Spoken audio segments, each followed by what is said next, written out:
So good afternoon to everybody. So మనం transaction management using commit rollback and save points గురించి చెప్తాం. So transaction మేనేజ్మెంట్లో మనకు there are 3 transaction control commands. వీటిని మనం ఏమంటాం అంటే TCL commands, transaction control commands అంటాము. There are 3 transaction control commands. ఏమేంటి అంటే కమిట్, రోల్బ్యాక్, సేవ్ పాయింట్. ఈ మూడింటిని మనం ఏమంటాము అంటే ట్రాన్సాక్షన్ కంట్రోల్ కమాండ్స్. సో ఏంటి ట్రాన్సాక్షన్ కంట్రోల్ కమాండ్స్? కమిట్ అంటే ఏమిటి, ఎలా ఉంటుంది అంటే, so a commit command is a transaction command అంటే which makes the changes which permanent. చూడండి, మీరు ఏదన్నా డేటాబేస్లో చేంజ్ చేశారనుకోండి, ఆ చేంజెస్ పర్మనెంట్ అవ్వాలి అనుకుంటే కమిట్ అని కొట్టాలి. అలా కమిట్ చేయకపోతే నీ చేంజెస్ అనేవి పర్మనెంట్ అవ్వవు, మళ్ళీ రోల్ బ్యాక్ చేసుకోవచ్చు. అందుకనే మనము ఒక ట్రాన్సాక్షన్ వర్క్ చేసినప్పుడు, సపోజ్ మీరు ఒక రికార్డ్ డిలీట్ చేయాలనుకున్నారు, 501 స్టూడెంట్ యొక్క రికార్డ్ డిలీట్ చేయాలనుకోండి, delete star from student where all ticket number equal 501 అన్నా అనుకోండి, 501 స్టూడెంట్ రికార్డ్ డిలీట్ అవుతుంది. ఆ డిలీట్ అయిన రికార్డు మళ్ళీ తెచ్చుకోవచ్చు రోల్ బ్యాక్. అదే మీరు కమిట్ డిలీట్ చేసి కమిట్ అన్నారు అనుకోండి, ఇక మళ్ళీ రికార్డ్ చేసుకోవడానికి వీలవుతుంది.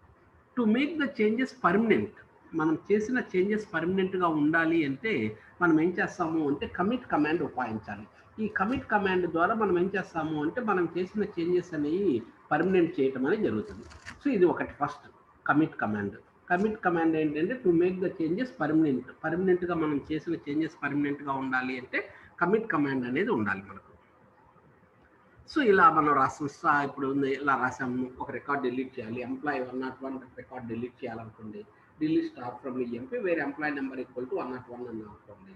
సో తర్వాత కమిట్ అని చేసామనుకోండి, సో 101 రికార్డ్ అనేది ఇంకా మీకు పర్మనెంట్గా డిలీట్ అయిపోద్ది, ఇంకా మీకు రాదు ఆ రికార్డింగ్. అది మీరు కమిట్ చేయలేదనుకో, అవసరమైతే మళ్ళీ రోల్ బ్యాక్ అన్నారు అనుకోండి, వచ్చేస్తాయి పాతి. అలా కాకుండా మనం చేసిన చేంజెస్ పర్మనెంట్ అవ్వాలి అంటే మనం ఏం చేస్తాము, కమిట్ అనేది రాసుకోవాలి. To make the changes permanent it is necessary to apply commit, otherwise changes will not make permanent. So మీరు మీ చేంజెస్ కానీ పర్మనెంట్ అవ్వాలి అంటే it is necessary to apply commit apply చేయాలి, అదర్వైజ్ లేకపోతే అది మీరు చేసిన చేంజెస్ అనేవి పర్మనెంట్ అవుతుంది. రోల్ బ్యాక్ కమాండ్ ఏంటి అంటే, rollback command is a command which is used to undo the operations that are performed by any transaction that which is not been already saved. So మనము already ఒక transaction చేసాం అనుకోండి, దాన్ని undo చేయాలి అనుకుంటే commit చేయలేదు, కమిట్ చేయకముందు undo చేసుకోవచ్చు. సో మనం ఎప్పుడైనా ఒక ట్రాన్సాక్షన్ చేసిన తర్వాత దాన్ని అండూ చేయాలి అనుకున్నప్పుడు మనం ఏం చేస్తాము అంటే రోల్ బ్యాక్ అని కొడతాం. సో రోల్ బ్యాక్ అని కొట్టా అనుకోండి, సో ద చేంజెస్, మనం చేసిన చేంజెస్ అన్నీ కూడా మనకి ఏమైతే అంటున్నాము మళ్ళీ బ్యాక్ వెళ్ళిపోతాం. సో ఇలా మనం చేసిన చేంజెస్ అన్నీ మళ్ళీ బ్యాక్ కావాలి అనుకున్నప్పుడు మనం ఏం చేస్తాము అంటే అండూ చేయొచ్చు. So delete star from EMP where employee number equal to 101 అని అనుకోండి, 101 రికార్డు ఉంటే 101 రికార్డు డిలీట్ అయింది. రోల్ బ్యాక్ అన్నా అనుకోండి, మీరు రోల్ బ్యాక్ అంటే మళ్ళీ 101 రికార్డు వచ్చేస్తుంది. అర్థమైంది కదా? సో మీరు ఏదన్నా ఒక ట్రాన్సాక్షన్లో ఒక అప్డేషన్ కావచ్చు, ఒక డిలీషన్ కావచ్చు, ఒక క్యాలిక్యులేషన్ కావచ్చు, ఏదన్నా కావచ్చు, మనం ఒక ట్రాన్సాక్షన్లో ఒక ప్రోగ్రాంలో ఒక వర్క్ చేసాము, ఒక ఆపరేషన్ చేసాము, కొన్ని సెట్ ఆఫ్ ఆపరేషన్స్ చేసాము. ఆ చేసిన ఆపరేషన్స్ డేటాబేస్లో ఎఫెక్ట్ అయ్యాయి. ఆ ఎఫెక్ట్ అయిన డేటాబేసెస్ని మనం పర్మనెంట్ చేసుకోవాలంటే చేసుకోవచ్చు త్రూ కమిట్. వాటిని రివర్స్ చేయాలి అనుకున్నాం అనుకోండి, రోల్ బ్యాక్. అలానే సేవ్ పాయింట్ ఉంటుంది. సేవ్ పాయింట్ అంటే ఏంటంటే ఒక పర్టికులర్ పాయింట్కి మనం ఏం చేస్తాము అంటే పాయింట్ అసైన్ చేస్తాము, అక్కడి నుంచి మీరు రోల్ బ్యాక్ కొట్టేయాలంటే అన్ని మనం ఎక్కడి నుంచి అయితే పెట్టామో ఆ మొత్తం ఏమైతే మళ్ళీ రోల్ బ్యాక్ అయిపోతాయి. అంటే ఇప్పుడు ఫర్ ఎగ్జాంపుల్ నేను ఒక సేవ్ పాయింట్ క్రియేట్ చేశాను, సపోజ్ సేవ్ పాయింట్ SP1 అని రాశాను. సో ఒక రికార్డ్ డిలీట్ చేసాం, ఇంకొక రికార్డ్ కూడా డిలీట్ చేయాలనుకోండి, ఇంకో రికార్డ్ కూడా డిలీట్ చేసాం, ఇంకో రికార్డ్ డిలీట్ చేయాలనుకోండి, ఇంకో రికార్డ్ డిలీట్ చేసి ఇట్లా SP1 SP2 ఇలా రోల్ బ్యాక్ అని కొట్టా అనుకోండి, నేను రోల్ బ్యాక్ SP2 అన్నా అనుకోండి, సో SP2 రోల్ బ్యాక్ అయిపోయింది. రోల్ బ్యాక్ SP1 అన్నా అనుకోండి, SP1 రికార్డ్ రోల్ బ్యాక్ అయిపోయింది. రోల్ బ్యాక్ SP3 అన్నా అనుకోండి, SP3 రోల్ బ్యాక్ అవుతుంది. అంటే ఒక సేవ్ పాయింట్ క్రియేట్ చేసి పెడతాం. సో ప్రతి దానికి ఒక పాయింట్ క్రియేట్ చేసి పెడతాము. సో మీరు ఏది కావాలి అంటే దాన్ని మనం ఏం చేయొచ్చు, సో రికవర్ చేసుకోవచ్చు త్రూ దేని ద్వారా అంటే మనము సేవ్ పాయింట్ అంటాం. ఇలా మనకు ట్రాన్సాక్షన్ యొక్క చేంజెస్ మనం పర్మనెంట్ చేయాలన్నా అండూ చేయాలన్నా, అలానే రిలీజ్ ద సేవ్ పాయింట్స్ చేయాలంటే రిలీజ్ సేవ్ పాయింట్స్ అంటాం. రిలీజ్ సేవ్ పాయింట్స్ అనే ఒక ఆప్షన్ ఉంది. రిలీవ్ సేవ్ పాయింట్స్ అనే ఆప్షన్ ద్వారా మనం ఏం చేయొచ్చు అంటే రిలీజ్ చేయడానికి అవకాశం అనేది ఉంటుంది. ఇలా రిలీజ్ సేవ్ పాయింట్స్ ఇవన్నీ కూడా మనం చెప్పిన డిఫరెంట్ ఆపరేషన్స్ అన్నమాట. ఇక్కడ రిలీజ్ సేవ్ పాయింట్ అని అనుకోండి. This command is used to remove the save point as you created. మీరు క్రియేట్ చేసిన దాన్ని రిలీజ్ చేయాలి అన్నప్పుడు రిలీవ్ సేవ్ పాయింట్ అంటాం. ఈ విధంగా మనం ఏం చేస్తున్నాం అంటే రాసుకోవచ్చు. ఇవన్నీ కూడా ట్రాన్సాక్షన్ కమాండ్స్. సో ట్రాన్సాక్షన్లో ఉన్న కమాండ్స్ మనకి ఏంటంటే commit, roll back, save point. Commit అయితే కమిట్, రోల్ బ్యాక్ అయితే రోల్ బ్యాక్, సేవ్ పాయింట్ అయితే సేవ్ పాయింట్స్.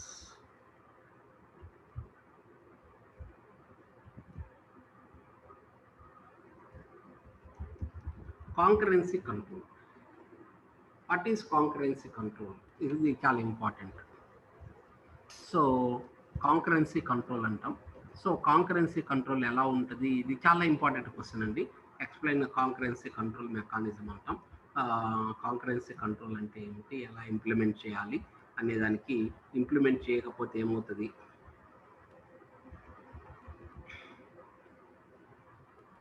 సో దీన్ని సీరియలైజబిలిటీ అంటాం. To ensure serializability. So in multi programming environment చూడండి. So in multi programming environment multiple transactions can executed simultaneously. Multiple transactions so simultaneously execute అవుతూ ఉంటాయి. చూడండి, in multi programming environment multiple transactions are executed simultaneously. సైమల్టేనియస్గా multiple transactions execute అవుతూ ఉంటాయి.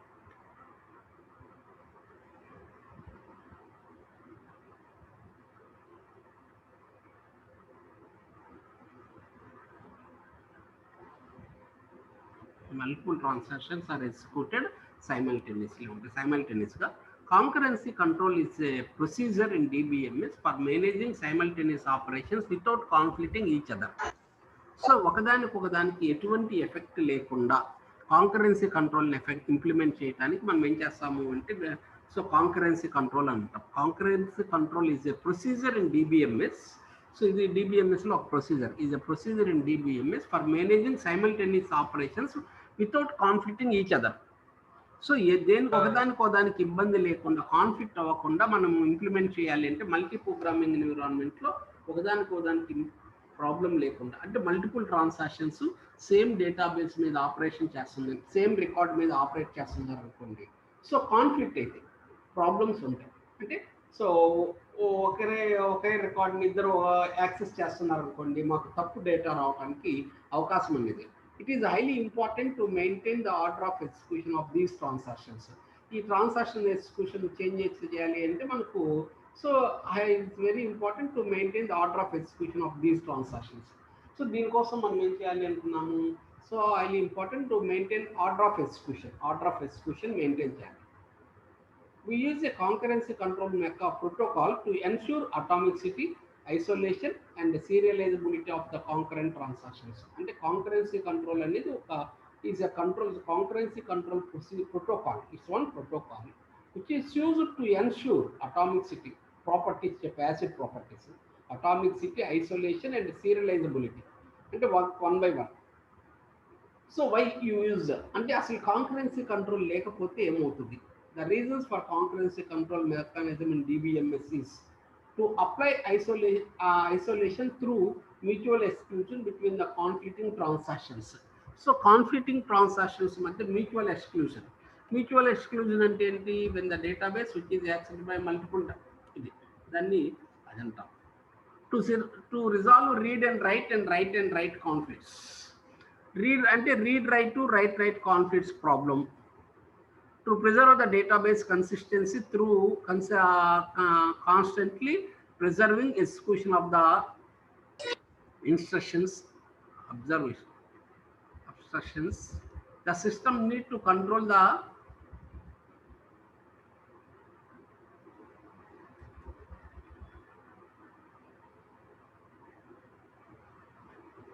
system need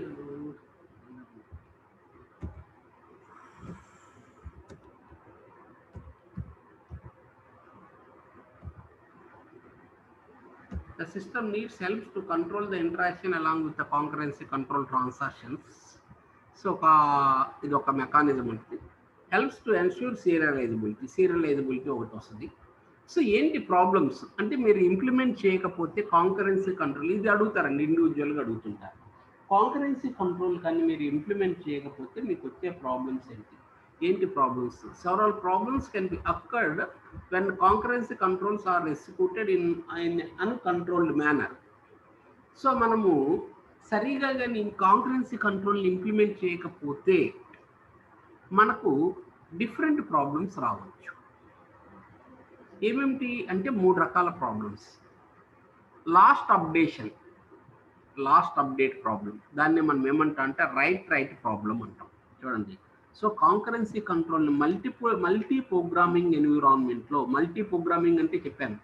so when multiple transactions executing the same database item simultaneously is called as multi-programming. In multi-programming, multiple transactions can access the same data item simultaneously. When we are not implemented the concurrency control mechanism, we get some different problems. కొన్ని రకాల problems రావచ్చు.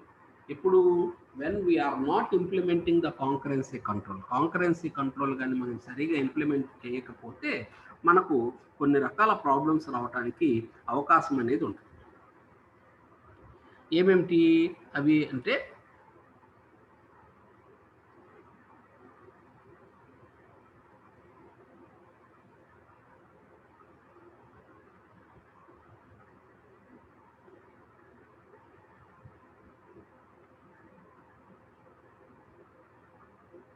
So ఏంటి 3 రకాల problems అంటే ఇవి: lost updation, dirty read, unrepeatable read.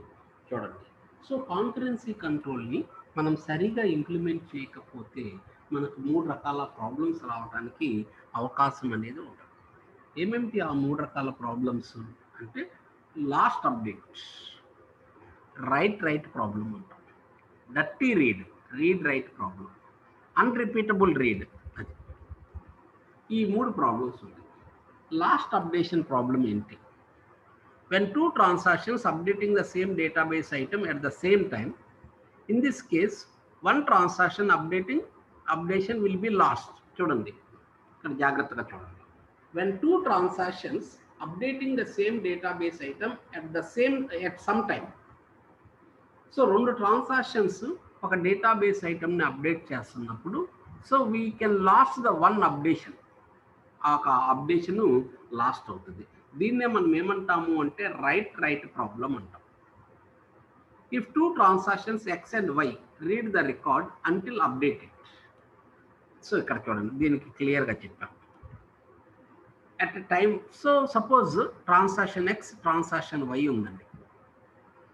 Transaction X ఒక రికార్డ్ని ఏ అనే రికార్డ్ని read చేసింది.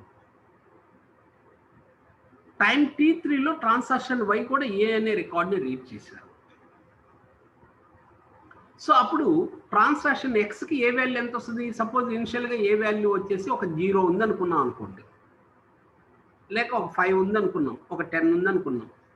సో ఏ వాల్యూ 10 ఉందనుకున్నాం అనుకోండి, రీడ్ ఏ అన్నాం అనుకోండి. X రీడ్ చేసినప్పుడు ఏమొస్తుంది? ఏ వాల్యూ ఎంత వస్తుంది? 10 ఉంటుంది.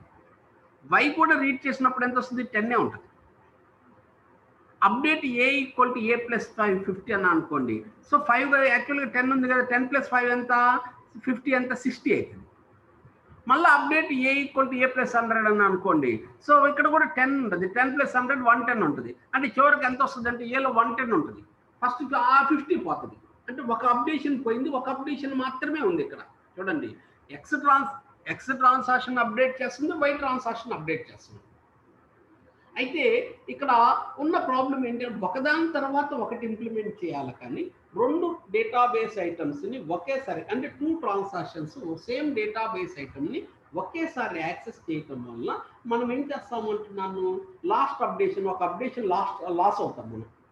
అంటే ఇప్పుడు చూడండి, ఈ ఎగ్జాంపుల్లో మనకు సో రీడ్ ఏ అన్నాను, రీడ్ ఏ X ట్రాన్సాక్షన్ రీడ్ ఏ అన్నాను, ఏని యాక్సెస్ చేస్తాను.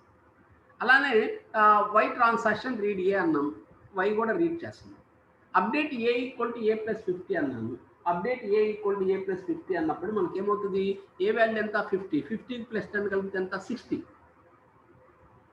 సో ఇక్కడ update A equal to A plus 100 అన్న అనుకోండి, సో అక్కడ అప్డేషన్ పోయి ఇక్కడ ఈ అప్డేషన్ ఒకటే ఉంటుంది. అంటే we can lost X updation అవ్వదు.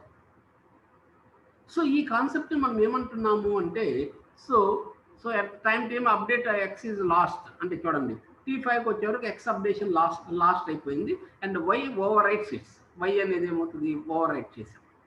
So this is called as lost updation problem అనమాట. అంటే సో మనం ఒక చిన్న దీన్ని మనం ఏమంటాము అంటే రైట్ ప్రాబ్లం అంటాం. ఒకసారి ఎగ్జాంపుల్ అదే అడుగుతాడండి, ఎగ్జాంపుల్లో ఇలాగనే అడుగుతారు. So explain right problem, explain అంటాడు. ఇంకోటి ఏంటి అంటే రీడ్ రైట్ ప్రాబ్లం, దీన్నే మనం ఏమంటాం అంటే డర్టీ రీడ్ అంటాం. చూడండి సో ఇంకొక ప్రాబ్లం ఉంది దీంట్లో, ఇంకో ప్రాబ్లం ఏంటి అంటున్నా అంటే రీడ్ రైట్ ప్రాబ్లం. ఈ రీడ్ రైట్ ప్రాబ్లమ్నే మనం ఏమంటాము అంటే డర్టీ రీడ్ అని కూడా అంటున్నాం. Dirty read occurs in the case when one transaction updates an item of the database and then other transaction fail for some reason. చూడండి ఒక ట్రాన్సాక్షన్ ఒక డేటాబేస్ ఐటమ్ని అప్డేట్ చేస్తున్నప్పుడు other transactions fail for some reason, fail అయిపోయింది. Updated data item is accessed by other transaction before change it can make. చూడండి so క్లియర్గా ఇక్కడ ఉంటుంది, ఎగ్జాంపుల్ చాలా క్లియర్గా చెప్పారు. చూడండి సో వై అనే ట్రాన్సాక్షన్ ఒక రికార్డ్ని అప్డేట్ చేసిందండి, ఏ అనే రికార్డ్ని అప్డేట్ చేసింది. సపోజ్ ఏలో 50 ఉందనుకోండి, అప్డేట్ చేసింది 50కి ఒక 100 యాడ్ చేసి 150 చేసింది. ఆ తర్వాత ఎక్స్ అనే ట్రాన్సాక్షన్ ఏని రీడ్ చేసింది. ఎక్స్ అనే ట్రాన్సాక్షన్ ఏని రీడ్ చేసినప్పుడు ఏలో ఇందాక అప్డేట్ అయింది కదా 150 ఉంది కదా, అప్పుడు ఎక్స్కి ఎంత వస్తుంది, ఇక్కడ 150 వస్తుంది. ఆ తర్వాత టైంలో ఏమవుతుందంటే వై ట్రాన్సాక్షన్ ఏం చేసిందంటే రోల్ బ్యాక్ చేశారు. రోల్ బ్యాక్ చేసినప్పుడు ఏమవుతుంది, మళ్ళీ ప్రీవియస్కి వెళ్ళిపోతాం కదా మనము, అప్పుడు ఏ వాల్యూ ఏమవుతుంది మారిపోతుంది. అయితే ఎక్స్లో ఏముంది అప్డేటెడ్ వాల్యూ ఉంది, అంటే మనం ఎక్స్ రీడ్ చేసిన వాల్యూ ఏమంటే ఇది ఇక్కడ తప్పు. ఈ కాన్సెప్ట్నే మనం ఏమంటాము అంటే డర్టీ రీడ్ ప్రాబ్లం అంటాం. చూడండి ఈ ప్రాబ్లమ్నే మనం ఏమంటాము అంటే డర్టీ రీడ్ ప్రాబ్లం అని అంటూ ఉంటాం. అంటే మనం రీడ్ చేసిన వాల్యూ తప్పు. అంటే ఒక ట్రాన్సాక్షన్ ఒక రికార్డ్ని అప్డేట్ చేసి ఆ ట్రాన్సాక్షన్ ఇంకొక ట్రాన్సాక్షన్ అప్డేటెడ్ రికార్డ్ని రీడ్ చేసిన తర్వాత ఫస్ట్ ట్రాన్సాక్షన్ అప్డేటెడ్ రికార్డ్ని రోల్ బ్యాక్ చేస్తే వచ్చే ప్రాబ్లమ్నే మనం ఏమంటామంటున్నాను డర్టీ రీడ్ ప్రాబ్లం అని చెప్తాం. చూడండి ఇంకొక ప్రాబ్లం ఏంటి అంటున్నా అంటే dirty read problem. Dirty read problem అంటే ఏంటి, ఎలా ఉంటుంది అంటే so if one transaction update the record, another transaction will read the updated data. After some time, the first transaction will roll back the updated value. In this case, the second transaction, so that means the transaction read the value which is incorrect. That we called as dirty read. So then మనం ఏమంటా ఉంటున్నాను dirty read problem అని చెప్తా ఉంటాం. తర్వాత ఇన్కన్సిస్టెన్స్ retrieval problem. ఇంకో problem ఏంటి అంటున్నా అంటే ఇన్కన్సిస్టెన్స్ రిట్రీవల్. ఇన్కన్సిస్టెన్స్ రిట్రీవల్ ప్రాబ్లం అంటే ఏంటి, ఎలా చేసుకోవాలి. సో ఇది ఒక ప్రాబ్లం అనమాట. సో ఇక్కడ ఏమవుతుంది అంటే ఇక్కడ చూడండి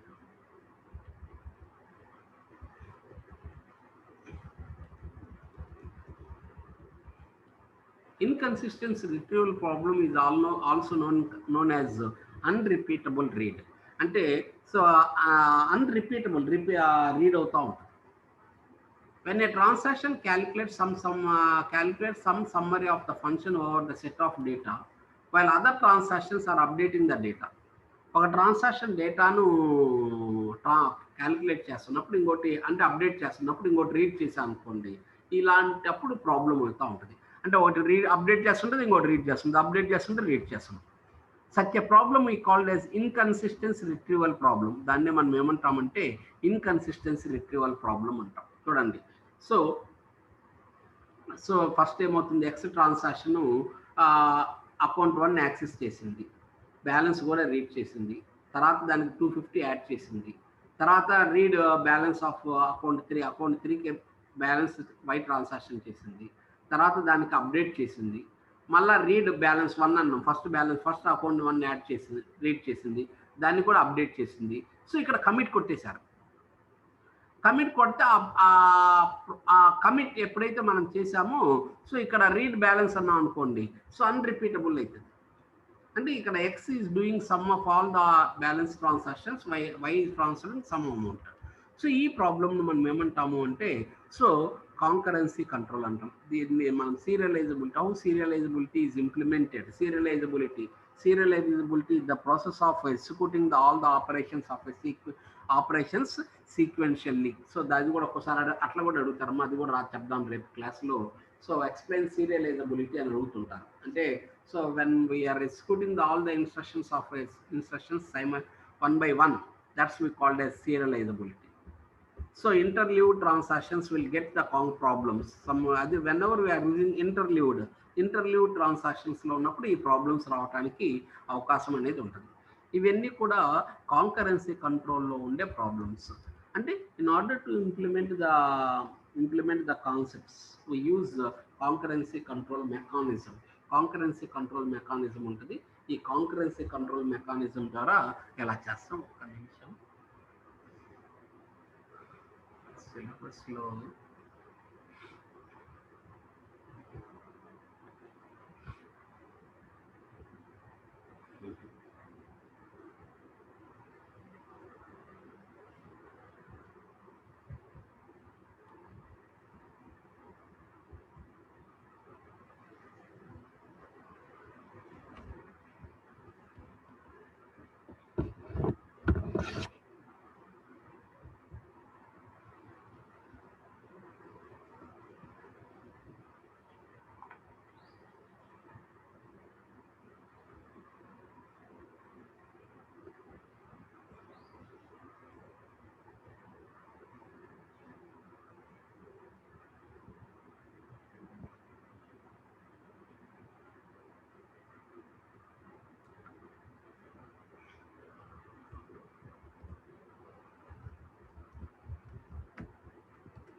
transaction state, implementation of atomicity, durability, concurrent execution, serializability గురించి చెప్తాను. So implementing isolation, testing for failure of isolation. So దీని గురించి కొన్ని టాపిక్స్ ఉన్నాయి. Transaction properties, implementation of atomicity and durability through concurrency control ద్వారా చేస్తాం అన్నమాట. ఇదంతా అదే ఉంటుంది. Implementation of isolation, testing for serializability, failure of, ఈ కొన్ని టాపిక్స్ ఉన్నాయి. రేపు క్లాస్లో ఇంకొన్ని చెప్తాను మీకు. సరేనా? ఓకే, ఈరోజు క్లాసు ఇద్దాం.